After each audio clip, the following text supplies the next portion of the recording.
Olá, boa noite. Veja no Brasil TV desta segunda-feira, dia 7 de junho. Manaus amanhece com escolas fechadas e sem transporte coletivo, depois da segunda noite de ataques criminosos no estado.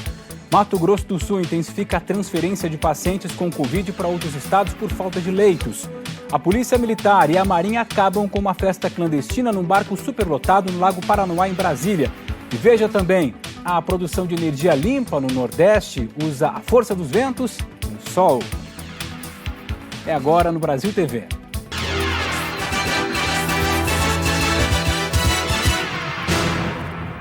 O governador do Amazonas, Wilson Lima, que é do PSC, pediu ao Ministério da Justiça para que envie homens da Força Nacional de Segurança para o estado. Pelo segundo dia seguido, criminosos atacaram delegacias, agências bancárias e tearam fogo em veículos na capital e também em cidades do interior. Terminais de ônibus fechados, aulas suspensas e pelo menos mais um ataque registrado na manhã de hoje. O governo do Amazonas convocou os policiais militares de folga para reforçar a segurança. Manaus e cidades do interior tiveram a segunda noite de violência. Um dos ataques ocorreu no centro da cidade, perto da área do Porto de Manaus. Os criminosos chegaram em duas embarcações, atravessaram a rua. O alvo deles, a delegacia de polícia. Os criminosos atiraram contra o prédio e jogaram uma granada. O explosivo não detonou, mas o grupo especializado em explosivos da Polícia Militar decidiu detonar a granada ali mesmo, o que causou mais estragos. Durante o ataque, ainda houve troca de tiros com os bandidos. Gente atirando aí. Mas os criminosos conseguiram escapar. A onda de violência no Amazonas seria uma reação do crime organizado depois que um traficante morreu em um confronto com a polícia. Mas esse fato não vai ficar sem resposta por parte da polícia, né? Nós vamos apresentar uma resposta com relação a esse ato aí. Os bandidos atacaram também vários prédios nos municípios do interior. Em muitas cidades, o efetivo policial não tinha nem como combater os criminosos. Está aqui no Careiro Castanho. Efetivo do policiamento aqui, 2 PM, 2. A cidade está sendo atacada. Deram rajada na prefeitura, tacaram fogo na Secretaria de Obras, deram rajada no Centro do Idoso, tacaram fogo em outro prédio por trás da prefeitura. E, infelizmente, a realidade aqui nossa é essa. 2 PM, um guarda municipal, para tentar combater essa situação aí. Os ataques começaram no sábado. Ônibus, agências bancárias e até uma ambulância, tudo destruído. Muitos dos ataques foram filmados pelos próprios criminosos. A Secretaria de Segurança Pública do Amazonas afirma que prendeu até o momento 16 suspeitos de envolvimento nos ataques e apreendeu um menor, que seria um olheiro dos bandidos. O secretário de Segurança Pública, Luiz Marbonates, falou sobre o reforço no policiamento com o apoio da Força Nacional. O nosso efetivo é pequeno para o volume de ações. A tropa vai ter uma hora que não tem como nós deslocarmos capital e interior. E foi sugerido, o governador acatou, tomou a decisão de pedir apoio da Força Nacional, decisão acertadíssima. Certo? Nós esperamos que até amanhã eles estejam aqui para fazer o reforço do policiamento e que a gente possa dar uma atenção maior para o interior do estado. O secretário de Segurança de Manaus disse ainda que a inteligência da polícia está investigando os ataques, mas não quis dar detalhes para não atrapalhar essas investigações. O Procurador-Geral de Justiça do Amazonas, Alberto Rodrigues do Nascimento Júnior, determinou que o Grupo de Atuação Especial e Combate ao Crime Organizado do Ministério Público apure os fatos. A Procuradoria informou que as investigações seguem sob sigilo e que, tão logo seja possível, vai divulgar a informação sobre esse trabalho. O número de presos foi atualizado pela polícia. Ao todo, no estado, 29 pessoas foram presas, sendo 13 no interior e 16 em Manaus, além de um menor que também foi apreendido. Sobre o pedido do envio das tropas da Força Nacional de Segurança, o Ministério da Justiça afirmou que já recebeu esse pedido, mas ainda está analisando. Agora à tarde, as empresas de transporte de Manaus decidiram liberar a circulação de 30% da frota nas ruas da capital. E uma ação de fiscalização da Guarda Municipal de Balneário Camboriú, no litoral de Santa Catarina, numa casa noturna, acabou em confusão. 2 pessoas ficaram feridas Elas foram atingidas, essas pessoas, por balas de granilha, que é um tipo de munição não letal. Os disparos foram feitos por um agente da guarda. A denúncia era de perturbação do sossego por causa do som alto, segundo a Secretaria de Segurança Pública da cidade. Por isso, os guardas foram até a casa noturna. Sem máscara, um dos guardas avisa. É o seguinte, se falar mais alguma coisa, vai todo mundo preso, hein? Eu vou prender a senhora. Logo depois, dá para ouvir e ver os guardas atirando com armas de cano longo. Um outro guarda usa a arma para empurrar uma pessoa. Um dos guardas vai até uma mulher que está pedindo para eles pararem de atirar e a agride. Um dos tiros acertou o Wellington. Ele é sócio da casa noturna e tentava argumentar com os guardas que não havia irregularidade no local. Ele diz que tinha fechado o estabelecimento às 11 horas da noite, como prevê o decreto estadual em vigor, um pouco antes dos guardas chegarem. Aí eu e meu sócio, a gente entrou, perguntou o porquê daquela abordagem, sendo que já tinha luzes apagadas, não tinha ninguém, só tinha um sócio dentro da casa. Eles falaram que era uma denúncia. Daqui, o Wellington foi levado pelo SAMU até um pronto atendimento. Segundo a assessoria da Guarda Municipal, lá outro homem continuou desacatando os guardas. Por isso, ele também foi preso. Os dois foram levados para a delegacia e devem responder a um termo circunstanciado por desacato e desobediência. A Polícia Civil vai abrir inquérito para apurar a conduta dos guardas se alguma das vítimas registrar boletim de ocorrência, o que não aconteceu até agora. Já determinei o afastamento do guarda e abrindo a sindicância para apurar as responsabilidades, até porque vai ser investigado todo o detalhamento dessa ação, mas é óbvio que não somente o prefeito, mas o próprio comando da guarda e o secretário também não compactua com esse tipo de ação. O advogado que representa os guardas municipais nega que tenha acontecido racismo. Tivemos sim desacato à autoridade, desobediência às ordens emanadas pelos guardas municipais e, por consequência, o uso progressivo da força. Em momento algum houve preconceito, racismo, qualquer coisa do gênero. Resumindo, eu estou com medo, mais medo de sair de casa, porque isso acontece com os meus iguais. E por conta de um sistema racista, que faz a gente ter medo de sair de casa, sendo que era para a gente proteger a gente, eles assustam. Segundo o advogado, o guarda que aparece na imagem agredindo a mulher está na corporação desde 2014 e até agora não havia denúncias quanto à conduta dele no trabalho. O estabelecimento fica no bairro da Barra, um bairro afastado do centro de Balneário. A mulher que aparece nas imagens sendo agredida com um tapa ainda não foi identificada pela polícia. No Distrito Federal, as festas ilegais continuam acontecendo. Nesse fim de semana, a Polícia Militar e a Marinha acabaram com uma festa que estava acontecendo num barco, ou melhor, dentro de um barco, que fica na Concha Acústica. Na embarcação, quase 300 pessoas se divertiam na festa ilegal. Mas a aglomeração não foi o motivo mais preocupante do evento no último sábado. A capacidade permitida de ocupantes era bem menor, 225 pessoas.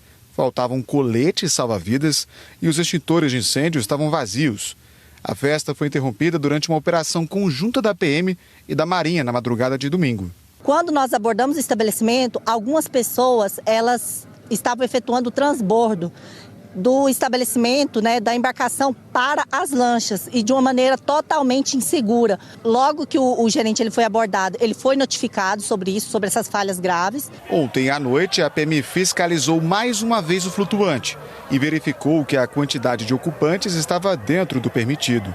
Segundo a PM, os proprietários providenciaram a substituição dos extintores de incêndio, mas muitos clientes não usavam máscara. Durante a pandemia, os órgãos de fiscalização também estão de olho em aglomerações e eventos realizados em embarcações aqui no Lago Paranoá. Os militares da Capitania Fluvial de Brasília também vão fiscalizar as condições de segurança dessas embarcações. A Marinha notificou o proprietário e deu prazo de 10 dias para corrigir as irregularidades. Caso contrário, a embarcação poderá ser apreendida. Em Minas Gerais também teve registro de aglomeração no fim de semana. No sábado à noite na Rua Vitória, com muitas pessoas sem máscara, o que aumenta demais o risco de infecção pelo coronavírus. Os vizinhos afirmaram que as aglomerações são frequentes no endereço. Eles contaram também que a cada 15 dias acontece um baile funk e que esse tipo de festa normalmente começa às 8 da noite e vai até o amanhecer. As pessoas usam carros para colocar som alto e no sábado a polícia militar foi chamada, passou ali pelo local para dispersar as pessoas, mas o que acontece é que depois que os policiais vão embora, a festa recomeça, já na madrugada de domingo. Em Mato Grosso do Sul, estado que vive um dos piores momentos da pandemia, as festas clandestinas causam revolta. Um casamento, veja só, foi encerrado pela PM em Maracaju, uma cidade que já transferiu pacientes de Covid em tratamento para outro estado. Justamente por quê? Porque faltava leito nos hospitais. A Danúbia Braga é quem apurou essas informações. A festa realizada na cidade de Maracaju foi interrompida pela Polícia Militar, mesmo depois do pai do noivo ter sido notificado pela PM antes da celebração religiosa de que a festa não poderia ser realizada. O delegado responsável pela investigação disse que não só os donos da festa, mas também os participantes identificados poderão responder criminalmente. A mãe da noiva é servidora pública e pediu exoneração na manhã de hoje. A cidade de Maracaju, onde aconteceu essa festa, vive a pior fase da pandemia, com mais de 5.000 casos e 75 óbitos. Neste domingo, 3 pacientes que estavam no Hospital Municipal foram transferidos para tratamento em São Paulo. Danúbia Braga, para o Brasil TV. E o governo do Mato Grosso do Sul continua em conversa com outros estados justamente para continuar transferindo pacientes com Covid. Já são mais de 250 pacientes na lista de espera por um leito em hospitais. A Cláudia Geiger é agora quem tem os detalhes. Em Mato Grosso do Sul, os hospitais chegaram ao limite. Esse aqui é o Hospital Regional, referência para o tratamento de Covid, e está com 100% de ocupação das UTIs. No domingo foram transferidos 5 pacientes para São Paulo, que ficarão em hospitais estaduais na capital paulista. E hoje a Secretaria Estadual de Saúde anunciou que deve transferir mais 5 pacientes graves para São Paulo. O município de Manaus também ofereceu ajuda, que está sendo analisada pelo governo de Mato Grosso do Sul. E a Prefeitura de São Bernardo do Campo também já ofereceu 10 vagas, 5 leitos de UTI e 5 leitos clínicos que serão ocupados com pacientes aqui de Mato Grosso do Sul.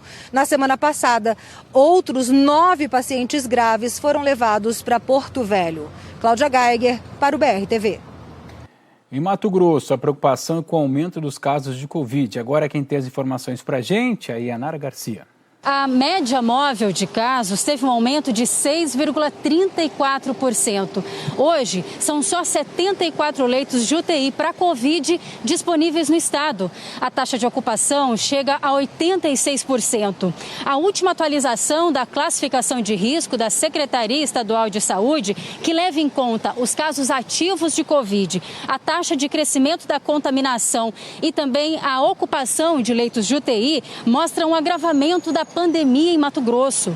25 cidades estão com risco muito alto e os outros 116 municípios com risco alto.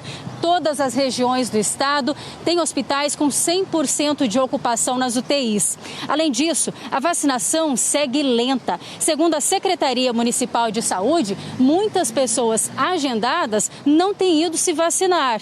Aos sábados e feriados, a procura de quem fez o cadastro para se vacinar chega a cair até 75%. O município informou que vai adotar um esquema de rodízio para vacinação nos polos, para o funcionamento dos polos de vacinação. E hoje está aberto o cadastramento, o agendamento de pessoas a partir de 55 anos sem comorbidades.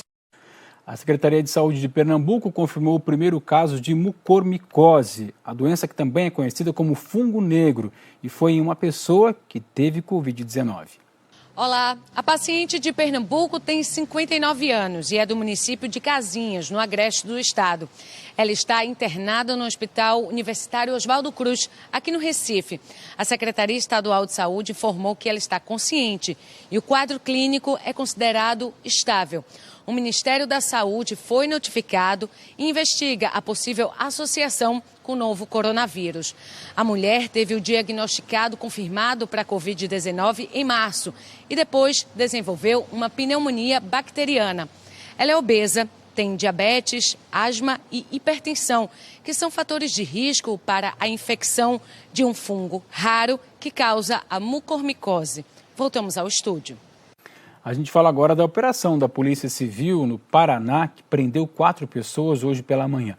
O grupo, segundo a própria polícia, aplicava golpes utilizando uma incorporadora de fachada em Curitiba. Ana Zimmermann tem os detalhes. A polícia prendeu 4 pessoas investigadas por aplicar golpes usando uma incorporadora falsa. Além das prisões, a polícia também apreendeu documentos e uma espingarda. Essa empresa de fachada era usada, segundo a polícia, para a venda de imóveis na planta, construções ou reformas, e a maioria não era sequer iniciada ou então não terminada.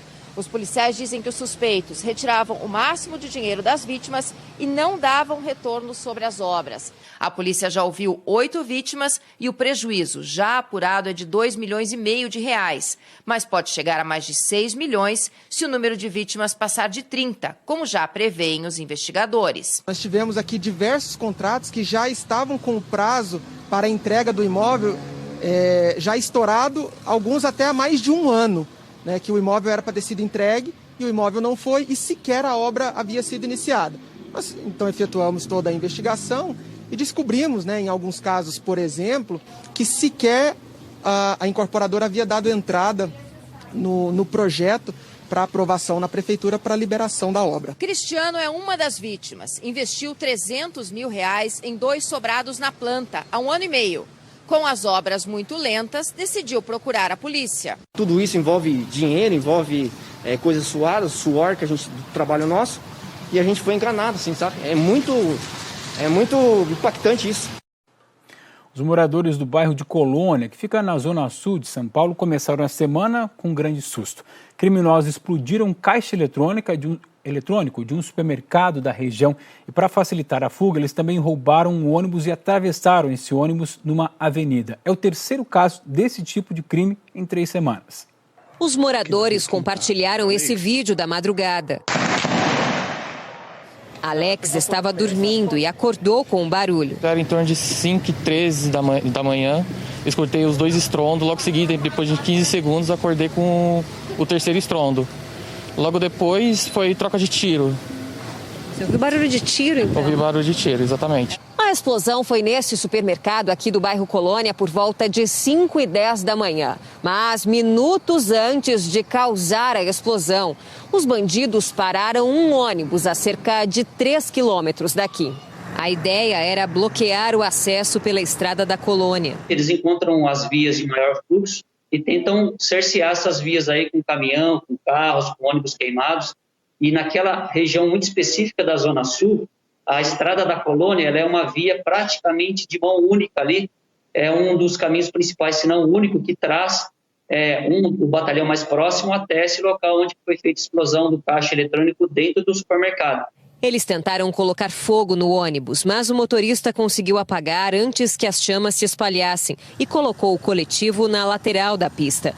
O local da explosão também ficou preservado. Pela manhã, chegou uma equipe do Comando de Operações Especiais e os policiais aguardavam a chegada do GAT para avaliar se o local podia ser liberado.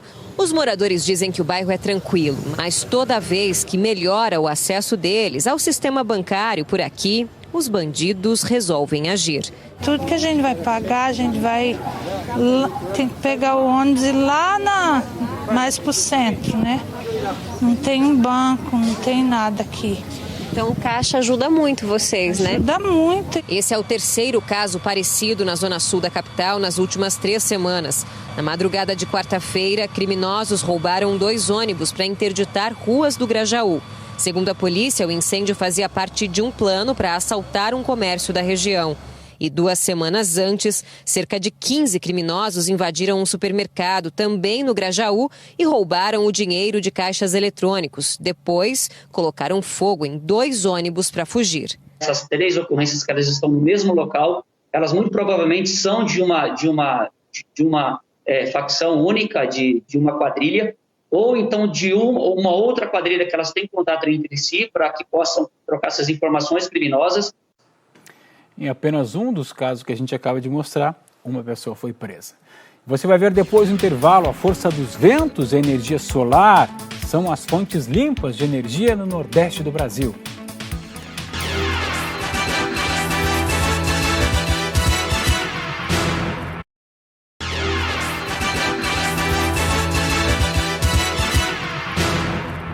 Brasil TV está de volta e a gente fala de meio ambiente. Com a alta das tarifas de energia elétrica, é preciso pensar cada vez mais em fontes limpas e renováveis, sem causar danos à natureza e custo para o consumidor, né? No Brasil, as principais são a energia solar e a energia eólica, que contam com força do sol e também dos ventos, recursos que a gente sabe que existem em abundância no sertão de Pernambuco, por exemplo.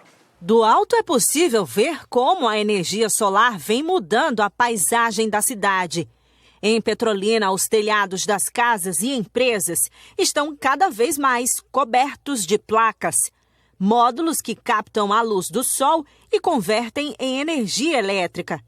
Essa empresa montadora de sistemas fotovoltaicos viu a demanda crescer em mais de 200% de 2019 para cá. É um mercado que apresenta uma plena expansão, apesar da pandemia, né? De 2019 para cá, nós apresentamos um aumento de faturamento de projetos de mais de 200%. Então, nós temos uma equipe que ela está sem parar, trabalho há muitos meses seguidos, um projeto atrás do outro, e concretizando, trabalhando e movimentando a economia. Segundo a Associação Brasileira de Energia Solar Fotovoltaica, Petrolina é a 10ª cidade com maior geração de energia solar do Brasil. Dá para sentir na pele que Petrolina é uma cidade que possui um grande nível de irradiação solar.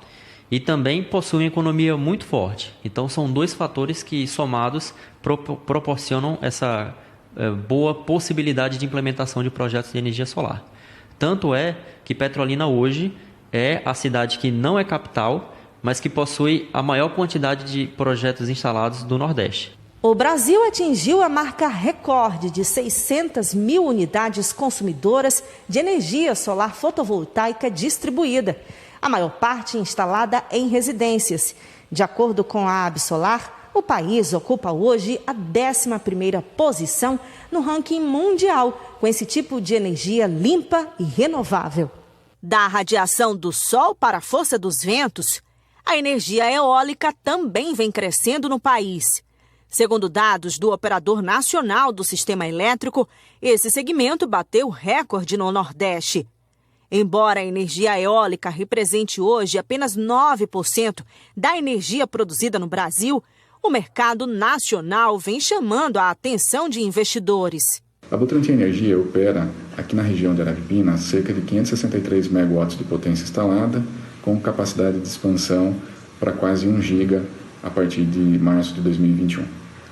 Em Pernambuco, operamos o Parque Eólico Ventos do Araripe 3, com 357 mega de potência instalada. Essa empresa é responsável por 21 parques eólicos no Piauí e na região do Araripe, em Pernambuco.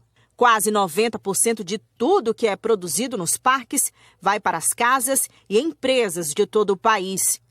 Além da economia no bolso, o mercado gera emprego e ajuda a preservar o meio ambiente.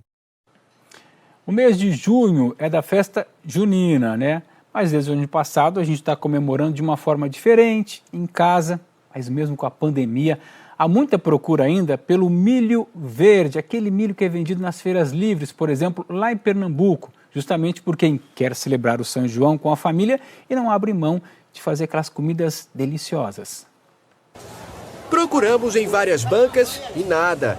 Se pra gente estava difícil encontrar milho na feira do bairro José e Maria, pra galinha foi bem fácil. Hoje só tinha espigas numa lona estirada na calçada e na carroceria deste carro. Dona Francisca levou 7. Para festejar o São João, né? E a senhora vai preparar como esse milho? Cozinhar. Gosta dele cozido? Cozido. Com manteiguinha? Não, simples. Só simples? Só com sal. Dona Angélica escolheu as espigas com calma e muita atenção. Antes mesmo de pagar a conta, ela já estava pensando em como ia preparar o milho. Eu corto e passo no liquidificador, e faço o mingau, faço a canjica. Um dos dois, né? Nessa época não pode faltar, né? Pode faltar não. Graças a Deus que chegou ainda. A gente ouviu muita gente reclamando do preço, 7 espigas por R$5. Os feirantes não quiseram gravar entrevista sobre este assunto, mas eles disseram que este ano foi muito difícil encontrar milho na região. Muitas plantações não vingaram e é por isso que está mais caro mesmo. Dona Maria José achou um absurdo. Olhou, tentou pechinchar, mas não comprou nada, nenhuma espiga. Vou esperar baixar mais um pouquinho, né? Baixar mais o preço, porque ainda tá um pouquinho salgado. Seu Abraão também achou caro, mas não deixou de comprar. Foram 14 espigas. Para ele, no mês de junho, não pode faltar milho, mesmo que seja para comer só em casa. Cozido, assado, feita canjica, porque a prática é pouca, aí eu vou cozinhar mesmo. Deu fome, né? O Brasil TV fica por aqui, te lembrando que o Jornal Nacional tem outras notícias para você às 8h30, no horário de Brasília. Uma boa noite e até amanhã.